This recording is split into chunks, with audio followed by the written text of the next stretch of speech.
On vous enseigne que la Lune est un corps céleste, parfaitement étudié. C'est ce qu'on vous a toujours dit, mais est-ce que c'est vraiment le cas? Est-ce que nous savons véritablement ce qu'est la Lune? Depuis la nuit des temps, la Lune émerveille le monde entier, ses cycles, ses phases, sa taille, son rayonnement. Dans de nombreuses cultures, la Lune avec le Soleil est l'un de ces deux corps célestes les plus importants. Ils servent également de calendrier pour calculer le temps. Depuis la nuit des temps, nous voyons toujours qu'une seule face de la Lune. Mais pour le modèle officiel, la soi-disant explication pour la Lune est qu'il lui faut exactement le même temps pour tourner sur son axe que pour orbiter autour de la Terre, c'est-à-dire un peu plus de 27 jours, en tenant compte de la version selon laquelle notre monde est une sphère folle en rotation, qui flotte dans l'espace et qui danse la valse avec d'autres planètes. Mais si c'était le cas, comment expliquer l'étonnante coïncidence des vitesses de rotation supposées de la Terre et de la Lune autour de son axe, de sorte que la Lune montre toujours la même face à la Terre? Un mécanisme parfaitement synchronisé qui laisse la science dans une zone d'ombre totale dans le modèle de l'univers, en expansion où tout bouge à des vitesses inimaginables. L'astronomie nous enseigne que la formation du système solaire a commencé il y a environ 4,6 milliards d'années, et que cela s'est formé par le biais d'une explosion chaotique, d'une petite portion d'un nuage moléculaire immense. Pour eux, la vie aurait émergé à partir d'un royaume chaotique et confus. Mais quel pourcentage de probabilité y a-t-il pour que la Lune et le Soleil se soient synchronisés accidentellement avec une précision millimétrique?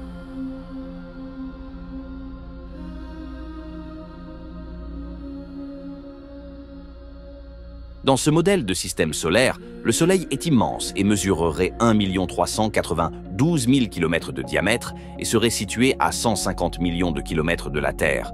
Et la Lune mesurerait 3 476 km de diamètre et serait située à 384 400 km de la Terre.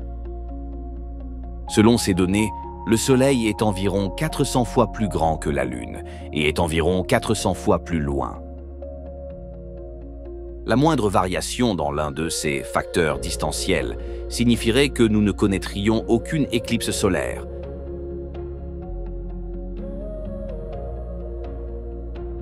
Mais il est frappant de constater qu'avec ces grandes différences de taille et de distance, la Lune et le Soleil semblent avoir la même taille. Le diamètre angulaire de la Lune et du Soleil avoisine 0,53 degrés, et c'est précisément pour ça qu'ils s'éclipsent parfaitement. Officiellement, il est mentionné que c'est parce que l'emplacement de la Terre est à un point précis, et un pur hasard du fait que nous les voyons de la même taille. Se pourrait-il qu'ils soient en réalité de la même taille? Ce que nous voyons de la Lune et du ciel n'a jamais changé au fil du temps. Le ciel reste toujours le même.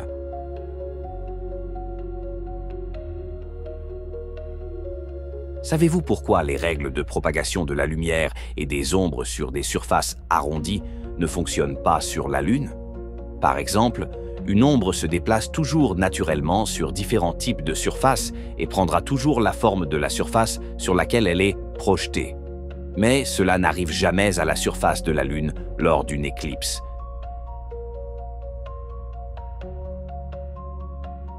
De plus, le fait que nous voyons une ombre courbée ne signifie pas nécessairement que l'objet qui en est la cause est une sphère. Comme on le voit dans cet exemple d'éclairage sur un globe, on utilise une porte pour bloquer la lumière. L'ombre de la porte semble courbée à cause de la convexité de la sphère, bien que l'objet qui la provoque est une simple porte. Mais dans le cas de la Lune, la déformation de l'ombre semble différente. La diffusion de l'ombre est vraiment étrange. Sur une sphère, l'ombre est plus diffuse sur les bords et plus nette dans la partie centrale qui dépasse de la courbure. Mais sur la Lune, lors d'une éclipse, ce phénomène ne se produit pas. Il y a aussi le facteur d'ombre en forme de S. L'ombre en S est provoquée lorsqu'un objet rond, sphérique ou courbé passe sur une surface sphérique. Quand l'ombre se déplace sur la sphère, elle prend le contour, elle suivra toujours les bords les plus proches en raison de la perspective. Quand l'ombre passe le point médian, elle commence à s'incurver. Mais quand nous voyons une éclipse lunaire, cette courbure n'est pas visible, pas d'étirement et pas de changement dans la netteté des ombres.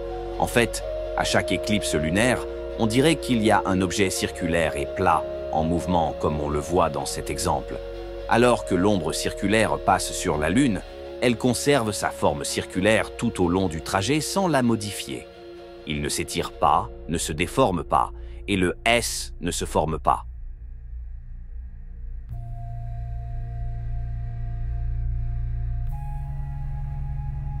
Un autre fait étrange est que pendant une éclipse, l'ombre que vous voyez ne traverse pas directement la surface de la Lune, mais semble tourner, formant un angle de 110 à 120 degrés sur sa surface.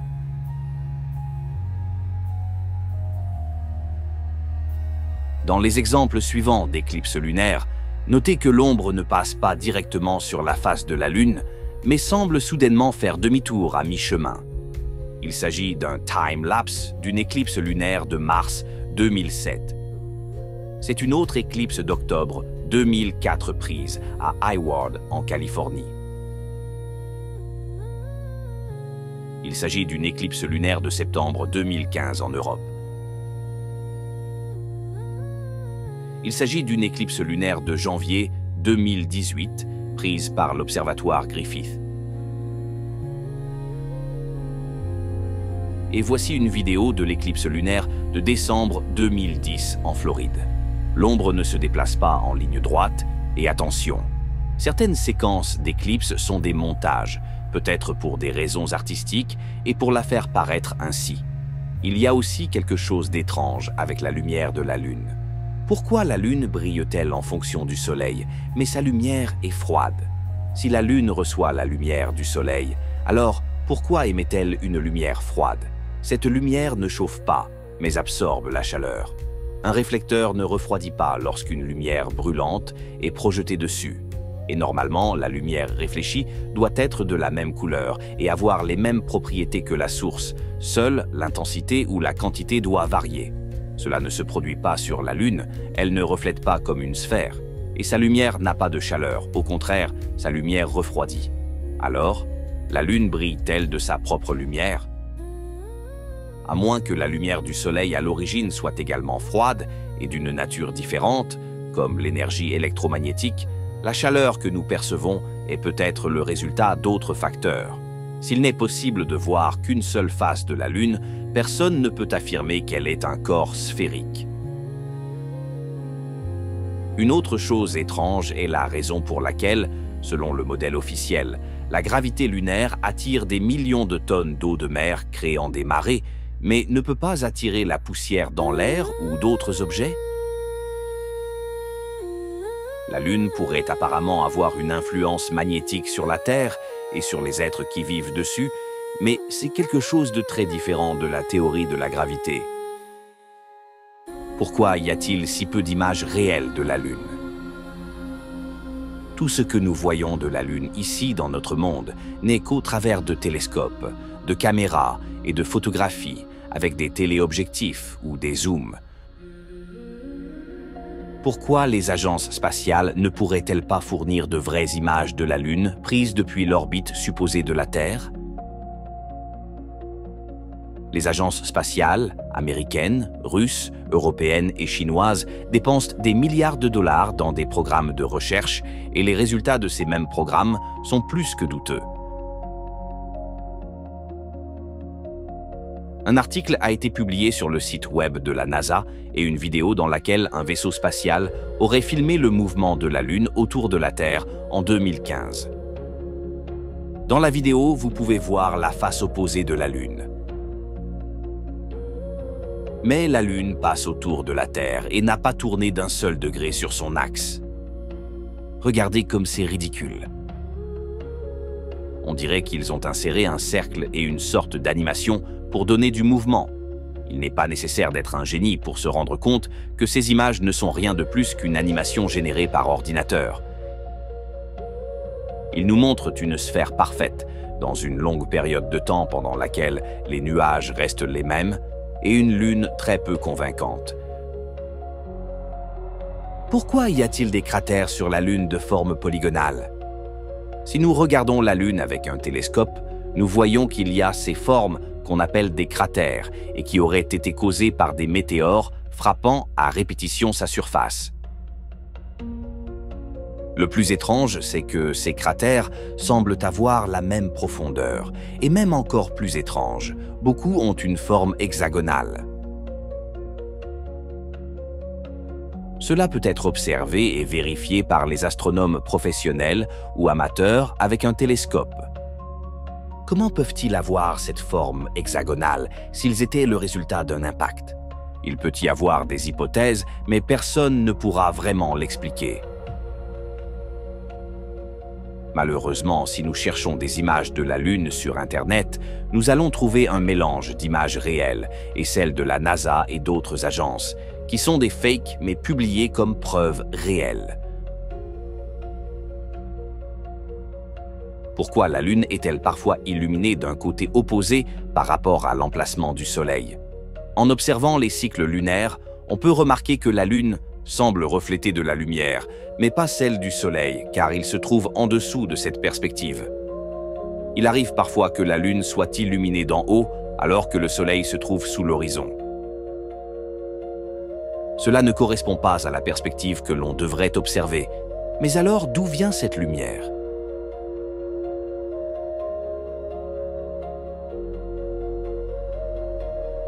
Est-ce une coïncidence si un cycle menstruel moyen est presque égal au cycle lunaire?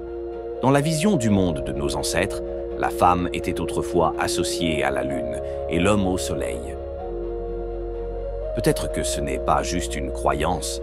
Et existe-t-il un véritable lien entre l'homme et la femme, le Soleil et la Lune, et que la science moderne cherche à occulter? Pourquoi la maturation de l'ovule, qui s'étend sur environ 28 jours dans le cycle menstruel, paraît-elle suivre le rythme du cycle lunaire dans le ciel? Dans l'histoire et de nos jours, il existe d'innombrables cas dans lesquels les peuples se sont révélés plus sages et plus visionnaires que les approches scientifiques. De même qu'il existe aussi de nombreuses superstitions et croyances sur la Lune. En astrologie, elle joue un rôle très important aussi. Et on dit aussi que la Lune peut modifier nos humeurs. Elle a également un effet sur les animaux et les plantes. Tout ce qu'ils expliquent sur la Lune officiellement, ce sont en fait des théories et des hypothèses qui n'ont aucun fondement réel. La Lune reste donc un mystère pour tout le monde.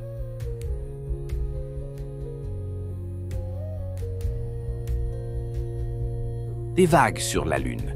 Il est évident que ce n'est pas un défaut de l'appareil photo, nous voyons comme une pellicule transparente envelopper la Lune entièrement.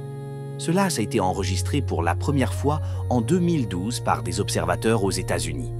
Voici une courte vidéo contenant plusieurs observations de vagues et réalisées à des moments, des lieux, et avec des télescopes et des équipements différents. Jusqu'à présent, personne ne peut vraiment déterminer la nature de ce phénomène. La tête de globe ne pourront jamais répondre à ce genre de questions. C'est un mystère total.